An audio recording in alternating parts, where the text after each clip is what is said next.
am Janhavi Panwar. Welcome back to my YouTube channel, or if you people are new over here, then welcome to my YouTube channel. In this video, we're going to be talking about some overused words and their alternatives. You know, whenever we use a word over and over, it sounds very repetitive, obviously, and at the same time, you sound boring. For example, you're never going to see an author using the same word again and again in his book, in his novel, anywhere. Why? Because he wants to make a point and he's not going to use the same word.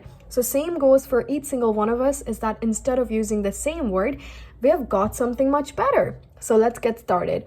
Word number one, we have interesting. You know how we say, oh, that sounds interesting. Oh, that is very interesting. Interesting. Instead of saying interesting, start using the word engaging. Or use the word compelling. Or use the word intriguing. Now, intriguing is something that fills up your mind with curiosity. So it's something that is intriguing. Moving on to the next word, we have got nice. You know how we comment on every picture. Oh, nice picture, NYC. That's the kind of comment we give every time. Instead of that, say, or the weather is nice. Just say pleasant, satisfying, delightful. Word number three, we have the word hard. This is very hard. The day is very hard. Oh, you must have done a lot of hard work. Don't say hard. Instead of that, say exhausting, laborious. Moving on to the next word, we have got important. You know how we are always like, this is super important. You gotta be very careful. Oh, that was so important. Her statements are important. Nah, her statements are not important. Instead of important, just say the word urgent, major, key, critical, essential. Before moving on to the next word, I'd like to add a very simple point here, is that you can also use these same alternatives in your writing. For example, when you're writing an essay or an article and you really need to, look out for new words, so you can use these alternatives. These are basically synonyms. And whenever you're writing something, you need to write in a bit of professional and academic words. So these are those professional and academic words. Now, just because they're academic does not mean you are not going to use them in your speaking. If you're going to use them in your speaking or when you're commenting something, you're going to sound even better. Moving on to the next word, we have got actually. And now we're always like, no, actually. So actually, not actually. Say the word indeed. Indeed. Say admittedly. Admittedly. Genuinely, or say the word frankly. So frankly, this is this, not actually this is this, frankly. Like in first sentence, you can use the word actually. Then in the second sentence, if you feel like you got to use the word actually again, just do not use that. Say the word genuinely or frankly or admittedly. Moving on to the next word, we have got the word bad. So we're like, this is so bad. I had a bad morning. This was a bad day.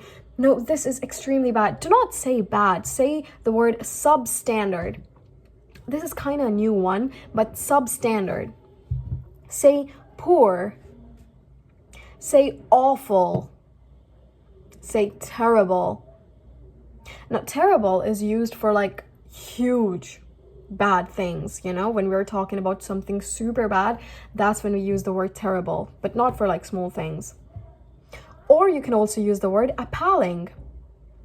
One word we have is appealing, something that appeals to people in a good way. Then another one we have something that appalls people. That means something that does not attract people in a very good way and people just want to leave that situation. So appalling.